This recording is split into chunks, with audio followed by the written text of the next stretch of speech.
Good morning, good day, good evening, wherever you are. I'm very happy to make this presentation about our vision for innovations enabled by high-performance computing. I am a chemical engineer by training, and chemical engineers essentially take raw materials from nature, either in the form of a biofeedstock or in the form of fossil energy or nuclear energy or solar energy, and combining them to extract specific chemicals, pharmaceuticals, energy, etc., through a series of conversion technologies. And I'm going to talk about innovation opportunities in these conversion technologies. So what are the opportunities for designing new classes of chemical plants that are energy saving and friendly on the environment? This is the Mississippi River in Louisiana, where I currently am teaching at the Louisiana State University, and there are over 300 chemical plants along the river. And of course, the reason for that is they all need access to water and energy for the manufacturing operations. And the question is, how can we minimize our demand on water, and how can we minimize our disposal of waste material from these chemical plants? How can we design these plants in an innovative way? So I'm going to present this talk in three parts. First, I will discuss briefly the impact of computers, particularly high-performance computing, in various areas.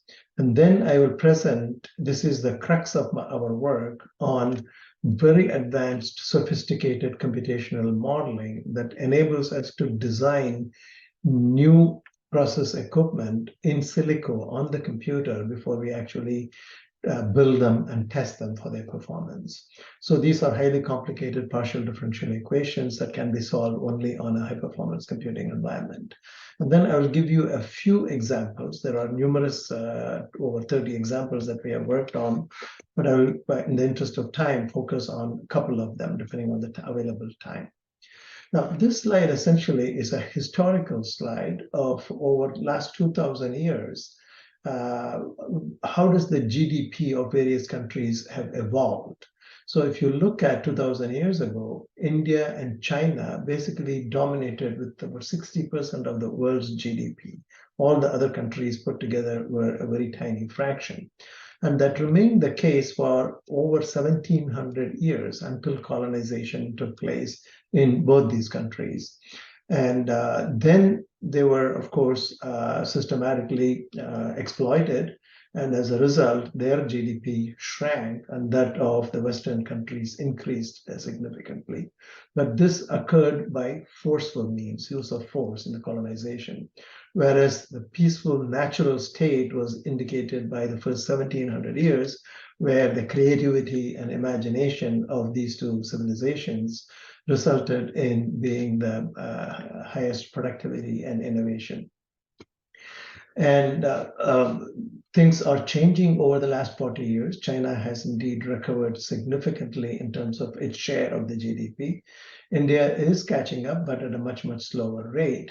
And obviously, there are expected to be some tensions and conflicts as the economic rebalancing occurs over the earth. This slide essentially shows how economic activities have changed over the last 2,000 years ago. So if you take early in time, 98% of the population on Earth was engaged in agriculture, producing food, the basic necessities. But as innovation increased, the number of percentage of population engaged in agriculture reduced to 2%. Now, this could be alarming by itself because what happens to the rest of the people? But innovation enabled manufacturing to increase. And so all the people were employed in manufacturing activities. So that number increased over a period of time. But in the last 40 years, you will see that manufacturing is decreasing because of automation.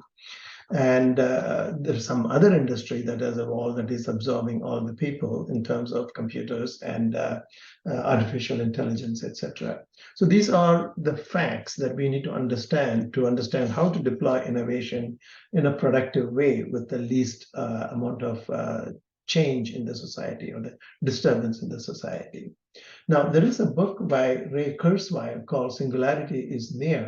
And I find this concept very appealing because what he says is there have been 6 epochs in the evolution going back to millions of years from immediately after the Big Bang, for example.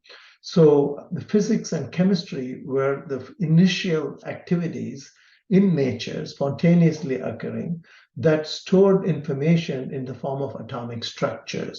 So the periodic table, the elements in the periodic table were built over millions of years in the stars, and they provided the basic atomic elements. And then the electron cloud interaction between these atoms produced molecules, and that is the chemistry aspect of it. Today, we know millions of molecules in nature, and we can synthesize at an extremely high rate new chemicals through, again, automation of the synthesis process. But nature, in the next epoch, encoded the information in biology, the formation of DNA and the ability to transfer the DNA from one generation to another generation. So the information from atoms to molecules to specific types of molecules, the DNA in biology. And then the biology resulted in evolution of complicated species with complicated brain structures, and information was stored in the neurons. And so we are able to transmit information from one generation to another generation with the evolution of language and writing and music, etc. Now, technology is encoding this information in computers, into information hardware and software designs. And our ability to store information in trillions of terabytes and simulate neural networks with billions of neurons, mimicking almost intelligence of human beings, have evolved. This is enabled by high-performance computing, and it's very key to understand that. And of course, it goes on to project what might happen in Epoch 5 and 6, where technology merges with humans, and we go to explore the universe. Now, this is same book has another chart of time difference between 2 successive major events over millions of years. So this is the time to the next event, life formation, from there to formation of eukaryotic cells to multicellular organisms, etc., all the way to the present time, the personal computers, etc. Now, this looks like a kind of a linear scale on a log-log plot. But if you plot them in a linear scale, you see that the time to the next evolution in the early stages were of the order of millions of years. But the time to the next significant event in recent times is occurring at faster and faster pace. The pace of innovation has been increasing. That's why he calls this a singularity is near. This is the structure of a mathematical singularity where there is an exponential growth.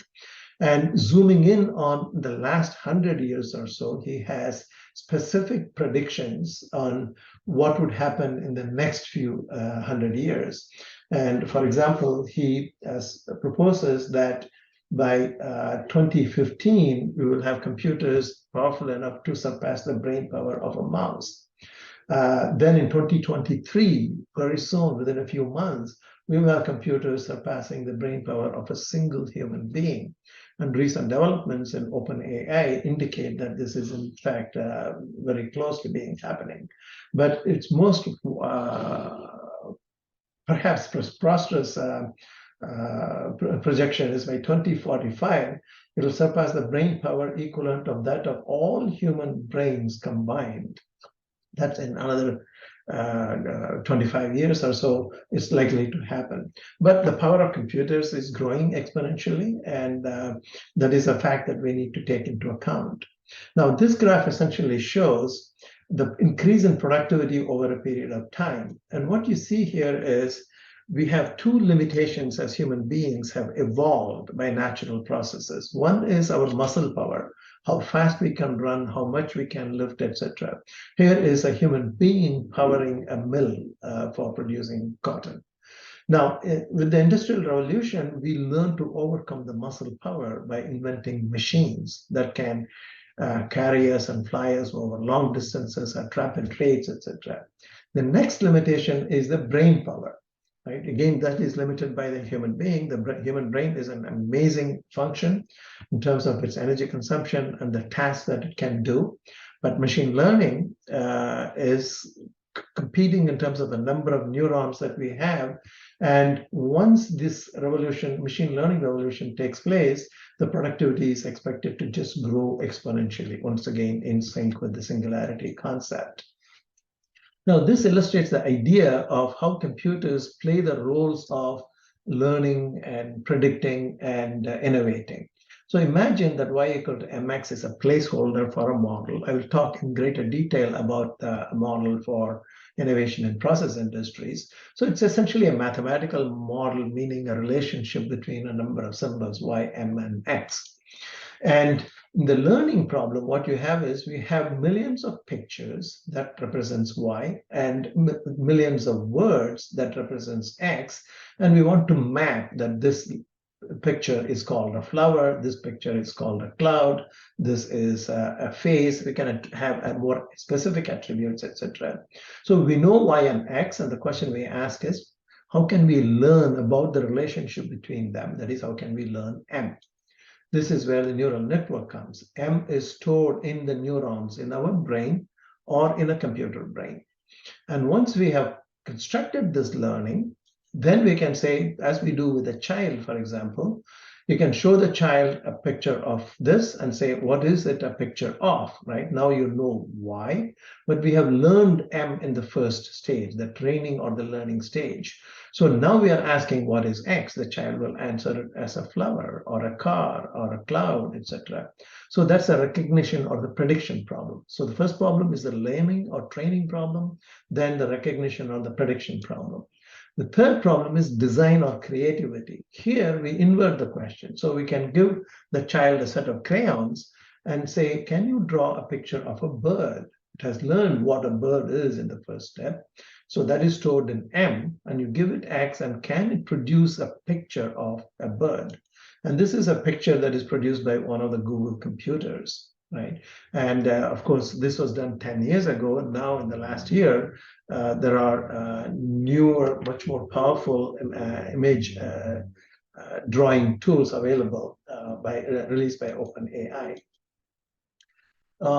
So this is the GPT-3 language model released by OpenAI. All you do is give it a prompt, and it constructs an entire essay. And GPT-3 uses about 175 billion neurons. How much billion neurons do humans have? About 86 billion neurons. Of course, with 86 billion neurons and consuming less energy, human brain is still able to do much more than what this powerful GPT-3 computer can do. It uses 175 billion neurons and consumes enormous amount of energy. So there is still a long way to go in terms of reaching capacity of a human brain. But an average human brain, I think we can very quickly exceed that. This is another program released recently by OpenAI called DALL-E 2. You give it a word prompt like a bowl of soup that is a portal to another dimension as a digital art, and it creates this photorealistic image. Now, immediate applications for these are obvious. You can tailor make images for advertisement, knowing personalities of an individual, and put these two together. You can write a paragraph very focused on an individual to sell a watch or a shoe or whatever by putting that shoe on that person's image. So incredible opportunities are there. Now let's spend some time trying to understand what innovation is. Okay, so this is a Model T automobile in the early 1900s, and this is a modern Porsche. And how did we get from here to this in the automotive space? By sustained incremental improvement. Every year you try to improve performance, efficiency, energy consumption, few percent here and there, and in the process use advanced simulation tools. And we can achieve phenomenal improvement in performance. Similarly, in the aerospace industry, from a Wright brothers plane to a modern Dreamliner. In the computation industry, from the first ENIAC computer, a room full of diode-based computers, to a modern cell phone in your hand, which is 1,000,000 times faster and 1,000,000 times smaller than the first computer. And that's what innovation does. Invention is something that you build that doesn't exist. Innovation is something that you continuously improve using modern innovation tools. This is the innovation situation in process industries, which is dear to my heart. A distillation column, a separation plant used in refineries to refine crude into various specific chemicals. And this is the modern version of it. There's not much of innovation that has happened. Innovations in terms of synthesis of new chemicals is happening at a phenomenal rate. As I said, millions of chemicals have been produced, and every 2 seconds, a new chemical is being synthesized in a lab. But only about 135,000 of these chemicals are produced in large quantities, whether it is for fertilizers, whether it is for pharmaceuticals, etc. This slide illustrates the challenge before us. It illustrates the interdependence of water and energy and fuels. So nature has a cycle. We take, for example, hydrocarbons, whether in the form of food or biomaterials or fossil fuels, and we burn them. We burn them for what? For its energy content, whether to drive the machines or drive ourselves. Even our human muscle needs energy in the form of food. And we exhale carbon dioxide. We release carbon dioxide from power plants, for example. And we use water in all of these sources. The carbon dioxide that is released to the atmosphere is at a much higher rate in the last 200 years than the nature's ability to fix the carbon dioxide through photosynthetic pathways through plant kingdom. That's at much lower rate. So there is an accumulation of CO2 in the atmosphere. In the short run, we can try to capture that and sequester that. But in the long run, innovation must open up new pathways of fixing the CO2 back into hydrocarbons using fast photo and electrochemical conversion technologies.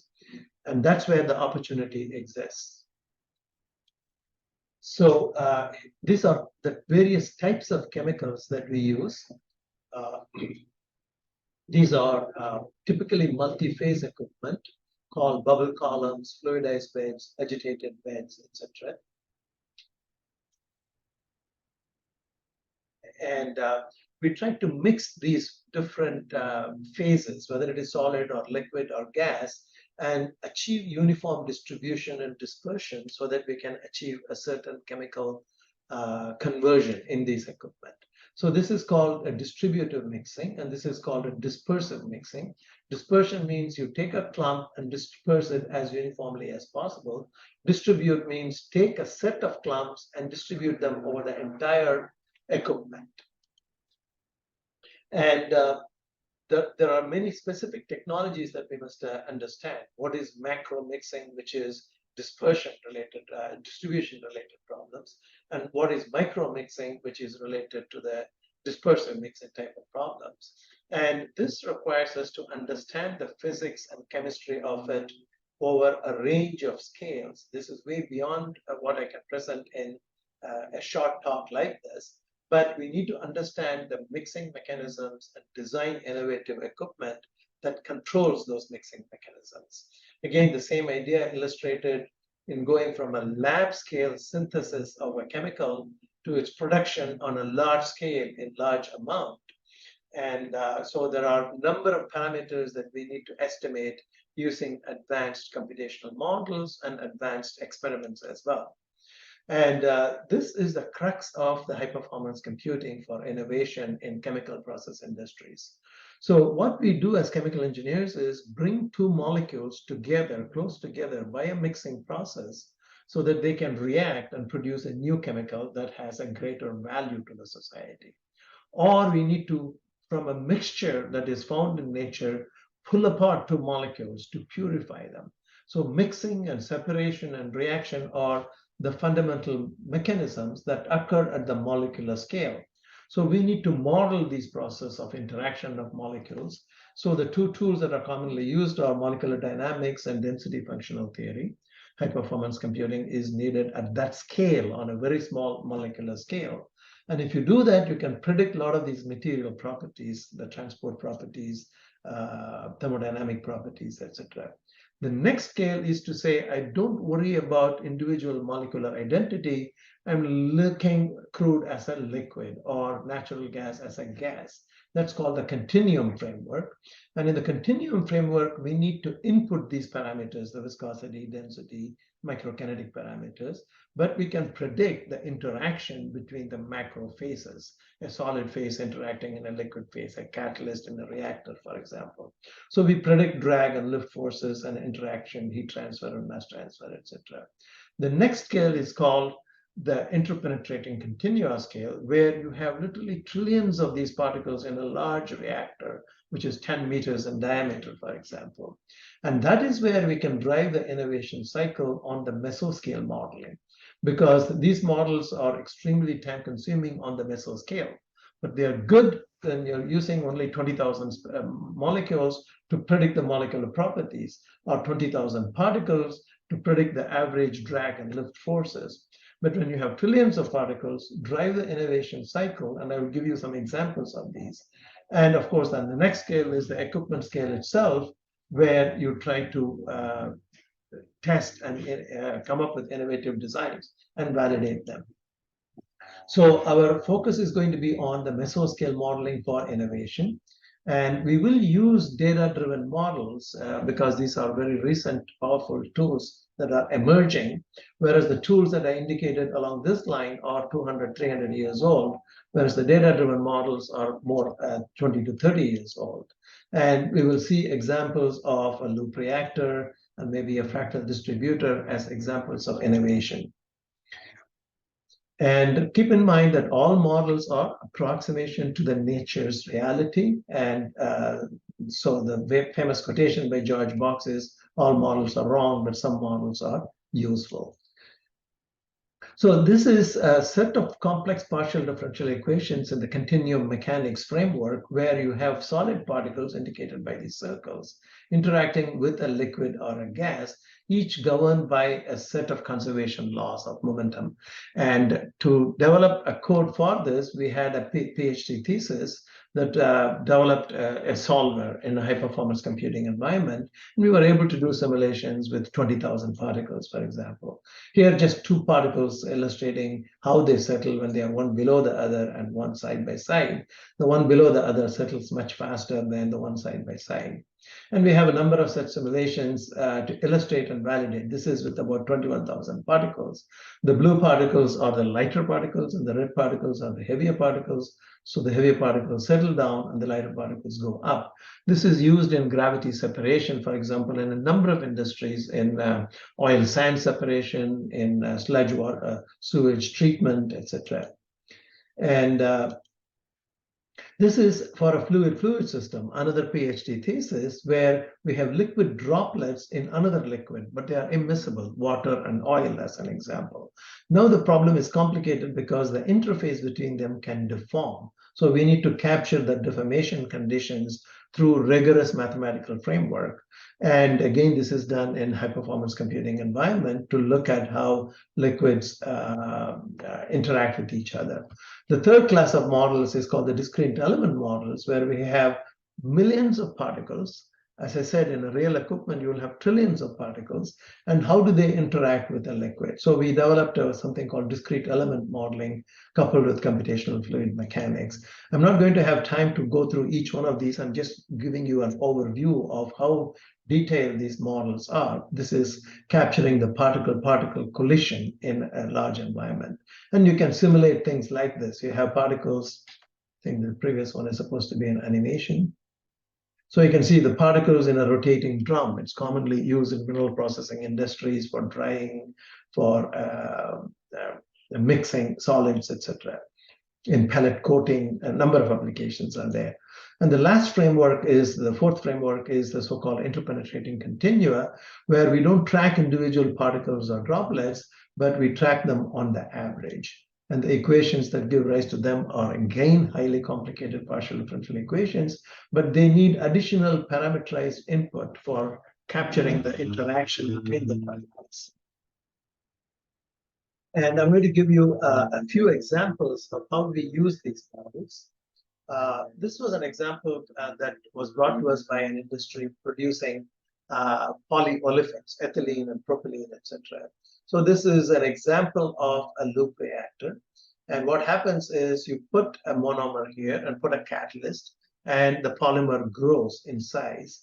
And what they found was that there is a significant fluctuations in the density of the slurry, and hence the pressure fluctuations in an internal pump that keeps these solid and liquid mixtures circulating in the pump. And the question was, this limits our productive capacity. We would like to produce more by growing the particles to be larger size. So can we somehow minimize this kind of fluctuations? And we set up a simple demonstration study by a small loop where you see a slurry here and the pump is here. And this is a CFD simulation in the two fluid framework. And what you will see is as the slurry is being pushed up, there is a higher pressure drop, there is a higher energy consumption because the pump is doing work against gravity in lifting a heavier material. But once it goes to the other side, the heavier material will descend by itself, assisted by gravity. So the pressure drop will go down and the pump power consumption will go down as I animate this by clicking, for example. You can see the numbers go down and it will repeat itself. So that's the reason for the fluctuations. When that slurry hits the pump, you get a significant fluctuation. So we then went on to set up and understand the mechanism. So we took a simple bend and said we are going to put uniformly a set of particles here and see, we had 75,000 particles, for example, and see what happens to these particles as it goes around the bend. This is all done in computer, in simulation, right? And so we saw that all the particles go to one side, and we could understand that because the particles experience a centrifugal force as it goes through the bend, and the particle density is higher than the fluid density, so they segregate. The question then is, how can we redisperse these particles? So we said we are going to come up with a design innovation, and the design innovation is put some sort of a vanes here and see whether we can give it a swirl so that it swirls completely, and as it comes out of the bend, the solids are segregated like this. The red means that there is a high concentration of solids, and blue means there is no solid in that domain, it's only liquid. And that segregation has occurred because we have come around the bend. So if we can give it a twist here, we can cause it to mix as it goes towards the next bend. By the time it reaches the next bend, I want as uniform a distribution of particles as possible. So we have a measure of the concentration variation, and you will see in the animation the effect of the swirl. And the only difference between all these is the number of vanes that we use, 6 vanes, 4 vanes, or 2 vanes. 6 vanes produces such a strong centrifugal force in the circumferential direction, the particles segregate around as they move up, and there is less particle in the center. Whereas if you have only 2 vanes, it just gives enough circulation to get a uniform concentration of the solids by the time it reaches the next bend. So this is our design innovation and optimization on how many vanes and what should be their dimensions done in silico on a computer. And this is the before and after solid slurry variation, how we were able to achieve better performance. So the last example that I'm going to give is one of a new design inspired by what happens in nature. These are called fractals. This is a human lung. Air comes in here and splits through 2 branches and another 2 branches, etc., eventually going down to the scale of an alveoli, where it has very intricate mass transfer, mass exchange of absorbing the CO2 from the blood and releasing oxygen to the blood and carrying the carbon dioxide back. And this fractal structure is also found in arteries, for example, blood that carries the blood from the heart to these minute structures in the veins at the and capillaries at the end. You also find this in trees, in ferns, in shells, etc. Nature uses this structure very effectively to achieve transport phenomena. So the question is, can we do the same in process equipment? So this is an equipment that is used to distribute liquid from the top of a tower. So the liquid enters through this, divides through a manifold, and then divides, and there are taps that are set up here. And this is a commercially used distributor at present in many chemical plants. The problem here is that you don't get uniform flow rate from each one of them. The reason is the pressure drop from the entrance to this outlet, for example, is smaller. So the pressure here is higher. So more liquid comes out of this. There is an additional pressure drop in the liquid transported to the last. And so there is a lower flow rate in here. In order to have as uniform a flow rate as possible, what they do in real operation is have an extremely high pressure so that the additional pressure drop here is insignificant compared to the pressure drop between the inlet and any of the outlets. That results in enormous energy wastage. Now, consider a fractal distributor where you have one inlet and it is divided and divided into two at every point, just like in nature. And what you'll find is the distance between the inlet and the outlet that is at the farthest point is the same as the distance between the inlet and the nearest point. You can track this. And so we have made it geometrically similar so that we have given every reason for it to produce uniform flow rates in all the distributor. This was again done in silico. So one channel divided into four in a plexiglass. This was done in AutoCAD and, or sorry, SolidWorks. And each one of these outlets is matched with the inlet on the other side of this plexiglass and further divided into four. So 1 to 4, 4 to 16, and 16 to 64, etc.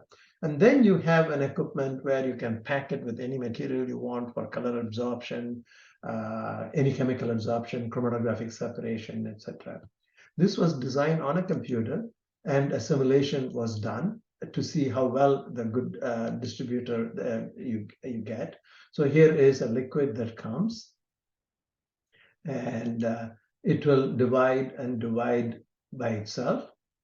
And eventually, the student that did this, Gong Cheng Hei, put a cone at the end of this distributor to achieve a uniform flat interface into your equipment. This is where whatever reaction takes place, whatever separation takes place occurs.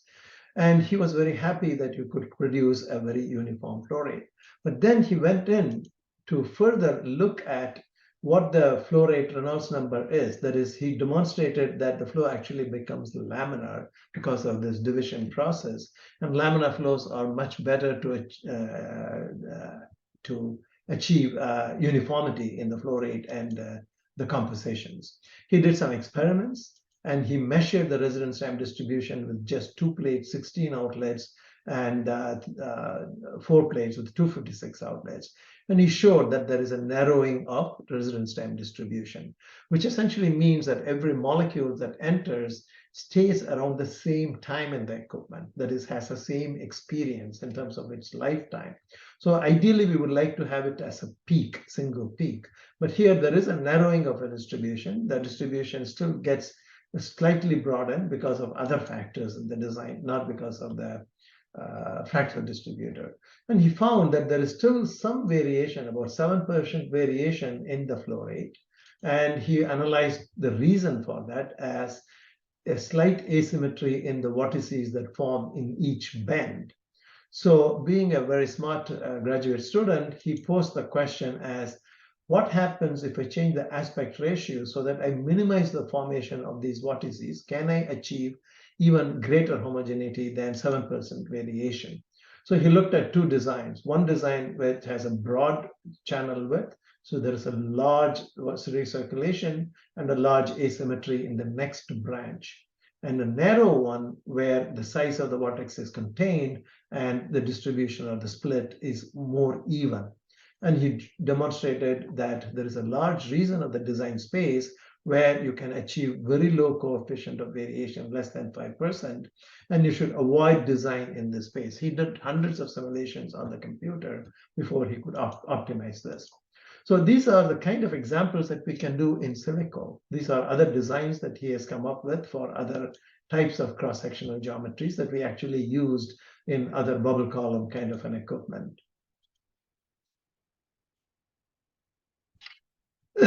So I think I'm running out of time. So in the interest of time, I'm going to skip the next two examples that I had and go to the concluding remarks.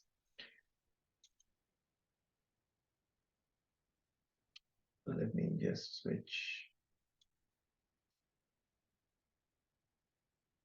this is another design innovation that another student, Cheng Wang Zhang, came up with, but I think I'm going to skip this because of lack of time. Oops.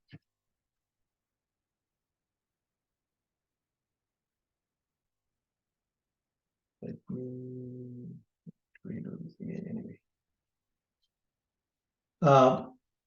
So we at the Energy Research Institute of the Shandong Academy of Sciences have the technical capability to help improve the performance of mixing equipment or design new mixing equipment. We are willing to work jointly with companies to help them achieve better energy utilization and better product quality, output, etc. We will use the advanced modeling capabilities to simulate your operations on China's most powerful supercomputers by working jointly with HPC Institute and the Energy Institute.